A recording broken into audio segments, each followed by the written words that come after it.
덕분에 삼성은 1992년부터 30년 넘게 세계 메모리 반도체 시장 1위를 꽉 잡고 있었지만 2025년 그 왕자를 SK 하이닉스에 넘겨줬죠. 그러니까. 동시에 SK 하이닉스는 지난 10월 사상 처음으로 시총 300조 원을 돌파하기도 했어요.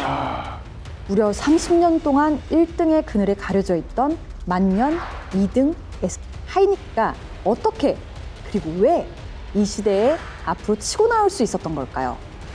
저는 그 비결을 파헤쳐봤습니다.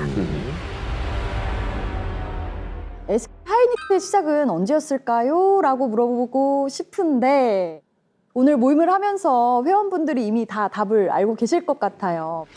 제가 아까 얘기를 했었죠. 정주영 회장이 1982년 강기동 박사를 만나서 반도체 회사를 세우기 위한 자문을 구했죠.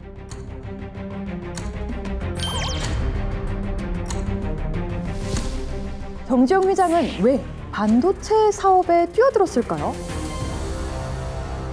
그때까지 현대는 덩치 큰 것만 잘하지 덩치 작은 정밀 공급은 못할 것이라는 인식이 꽤 퍼져 있었거든요. 반도체 산업이야말로 그런 인식을 뒤집고 정밀 산업에서 이길 수 있다는 걸 보여줄 수 있는 분야였던 겁니다. 현대의 이런 움직임의 발등에 불이 떨어진 쪽이 있었으니 바로 삼성전자였습니다. 서로 또 이제 자존심을 건 그런 또 라이벌. 네, 현대전자는 삼성 따라 1986년 5월 256K D램 양상에 성공했고 90년대 단군 일의 최대 호황이라는 반도체 훈풍을 타고 해마다 평균 50%가 넘는 고속 성장을 거듭했는데요. 1997년 대한민국 경제사에서 늘 짚고 가야 하는 그 구간이죠. IMF가 터지면서 현대전자는 적자의 늪에 빠집니다.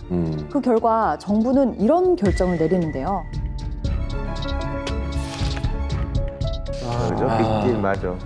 사업을 통합. 정부 주도로 현대전자가 LG 반도체를 인수하게 된 겁니다. 하지만 솔직히 현대전자엔 그럴 만한 여력이 없었고 인수 비용과 부채 부담금이 천문학적으로 늘어나서 2000년 결국 부도 위기를 맞게 됩니다. 현대전자 때문에 현그룹의 모든 계열사가 다 휘청일 정도였어요. 결국 2001년 현그룹은 결단을 내립니다. 반도체는 돈을 너무 많이 먹는 자식이야. 이젠 내보내야겠다. 현그룹이 현대전자를 계열사에서 분리시키면서 하이닉 반도체로 사명을 바꾸고 채권단에 경영권을 넘긴 채 새로운 인수자를 찾기 시작하는데요. 그런데 시장에 아주 흉흉한 괴담이 돌기 시작합니다. 저 혹시 그 소문 들었어? 하이닉에 저주가 내렸대. 어떤 회사든 하이닉을 인수한다는 소문만 돌면 주가가 급속 뚝뚝 떨어진대. 그래요. 뭐 이런 얘기도 나오고 하는데 저주라는 게 근거가 있는 거예요, 뭐예요? 그러니까 이게 어느 정도 또 근거가 있다고 볼 수 있는 부분이 사실 2001년에는 정부와 채권단이 매각에 나섰지만 당시에 IT 버블 붕괴 여파로 PC 판매가 급감하던 때예요. 전 세계 이제 경기가 너무 안 좋으니까. 그렇죠. 반도체 전망이 워낙 어두워진 탓에 정부도 검들질 못했던 거예요. 삼성에도 제발 사달라고 여러 번 제안을 했어요. 그런데 삼성은 내가 굳이 하이닉을 인수할 필요성을 못 느낀 거죠. 그러니까. 그렇게 엄마 없는 하늘 아래 버티기를 10년. 마침내 2011년 6월 하이닉에 통 큰 베팅을 하겠다는 기업이 등장합니다. 바로 SK텔레콤이었습니다. 그렇게 해서 2012년 2월 드디어 우리가 아는 SK하이닉스가 탄생하게 됩니다. 2012년 최태원 SK 회장은 주변의 반대를 무릅쓰고 적자에 허덕이던 하이닉스를 인수했습니다. 솔직히 지금 SK하이닉스가 반도체 시장에서 잘 나가는 비결이 이 기업과 굉장히 사이가 좋기 때문인데요. MP하고 떴다 하면 그냥 기업도 주가가 막 올라가니까. 맞아요. 엔비디아는 세계에서 가장 비싼 기업인데요. 엔비디아가 만드는 건 인공지능 서버에 들어가는 AI 반도체입니다. 구글이나 마이크로소프트, 아마존, 테슬라, 인공지능과 관련된 거의 모든 기업이 엔비디아 제품을 쓰는데요. AI 반도체 시장의 90%를 장악하고 있었죠. 그러니까 야. 그런데 이 AI 반도체에 꼭 필요한 게 있어요. 바로 엄청난 양의 데이터를 빠르게 주고받을 수 있는 HBM이라는 고대역폭 메모리 반도체입니다.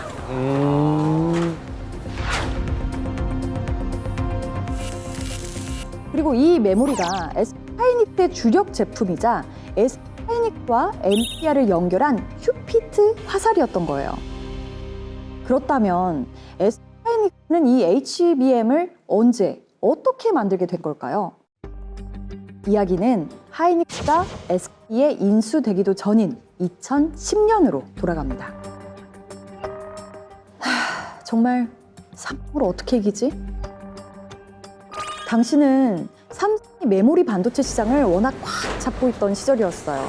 그래서 하이닉스의 임직원은 물론 일선의 엔지니어들까지 삼성은 어떻게 한대?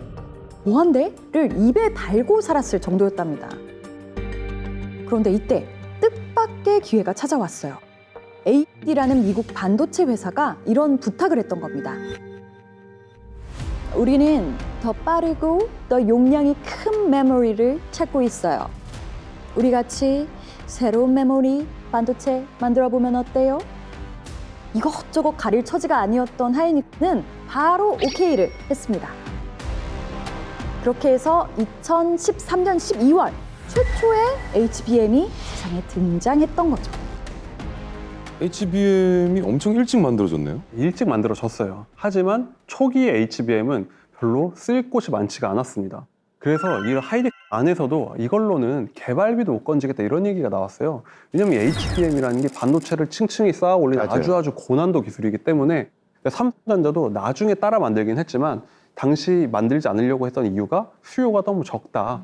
그래서 기술력을 갖고만 있고 제품으로 만들진 않았죠. 그런데 2015년 엔비디아가 AI 반도체 개발에 갓 뛰어들면서 고성능 메모리를 구하기 위해서 한국에 왔거든요.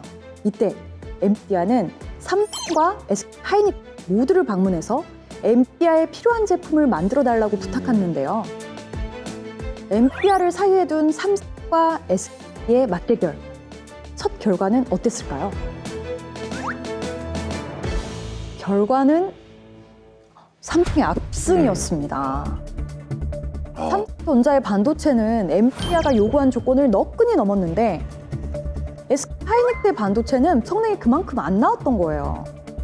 그렇게 2016년 삼성이 처음으로 엔비디아에 메모리 반도체를 공급하게 됩니다.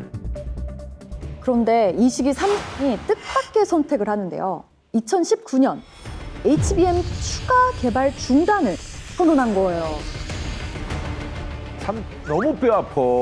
그러니까 가동이 안 된다고. 그러니까 이렇게 AI 시대가 이렇게 크게 강범하게 올 줄 몰랐던 야, 이 거죠. 선택이. 공정도 어렵고 비싸서 누가 이걸 사주긴 할까 의문을 가졌던 거죠. 이 소식은 SK하이닉스 내부에서도 혼란을 불러일으켰어요. 경영진은 실무진을 불러 모아서 이렇게 말합니다. 삼성이 HBM 사업에서 철수했습니다. 우리는 어떻게 하면 좋을지 실무진들이 논의해보고 우리에게 의견을 주세요. 경영진이 일방적으로 결정하지 않고 실무 의견을 들었던 겁니다. 그거 잘했네요.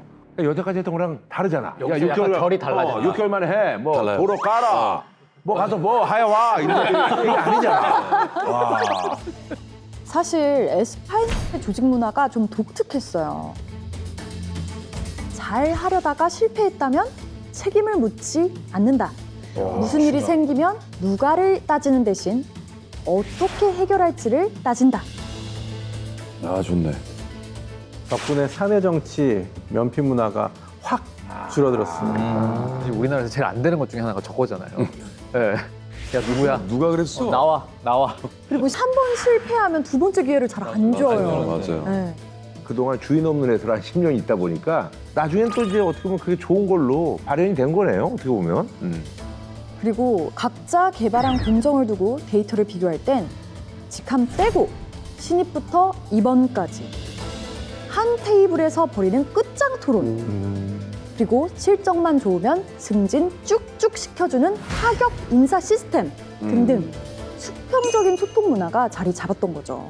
그러니까 옛날에 애국심도 좀 있고 뭐 어떻게 하면 내가 사명감 있는데 사실 그런 것들이 다 이제 뭐 이런 것들과 이제 연관돼야죠. 야, 있어야죠. 그거죠. 예. 그래서 진짜 사실은 그 저기 SK 하이닉스 하면 또 성과급 많이 주는 회사로 해가지고 또 유명하잖아요. 그래서 2025년도에 성과급 상한을 없애고 매년 영업이익률의 10%를 성과급으로 야, 너무 좋다. 한다고 하니까 그래서 2025년 상반기로 따져도 성과급이 1인당 1억이니까 뭐 진짜 뭐 사실은 웬만한 진짜 의사, 변호사 뭐 그렇죠. 뺨치는 소득 올리는 거죠. 다시 2019년 이야기로 돌아가서 삼성이 손을 뗐으니 우리도 철수를 할 것인가 말 것인가를 놓고 한참 논의하던 실무진들은 마침내 결론을 내고 경영진들에게 갑니다. 기술은 자신 있습니다. 한번 가보시죠. 이 메모리 반도체 시장에서 삼성과는 다른 길을 걷기로 결심합니다. 그 결과 2022년 SK 하이닉스는 실패를 딛고 개발한 4세대 메모리 반도체를 엔비디아에 독점 공급하는 데 성공하면서 드디어 대역전의 발판을 마련합니다. 그리고 바로 그 해인 2022년 11월 30일 오픈 AI가 챗 GPT를 개발하면서 역사적인 전환점을 맞이하죠. 챗 GPT 같은 생성형 AI가 급부상하면서 HBM의 수요가 폭발적으로 늘어나게 됩니다. 맞아요. 자연스럽게 엔비디아와의 관계도 더욱 탄탄해졌죠. 그렇죠. 지금 반도체 시장의 관심은 사실 6세대인 HBM4에 쏠리고 있는데요. 역시 하이닉스가 세계 최초로 시제품을 만들어서 2025년 최대의 IT 전시회 컴퓨텍스 2025에 전시를 했고요. 엔비디아의 젠슨왕이 SK 하이닉스의 부스를 직접 찾아와서 젠슨왕은 SK 하이닉스를 사랑해 라는 애교 넘치는 러브레터를 보낼 정도입니다. 그러네. 이게 정말 사랑의 러브레터를 남기고 온 거죠. 그러니까 야.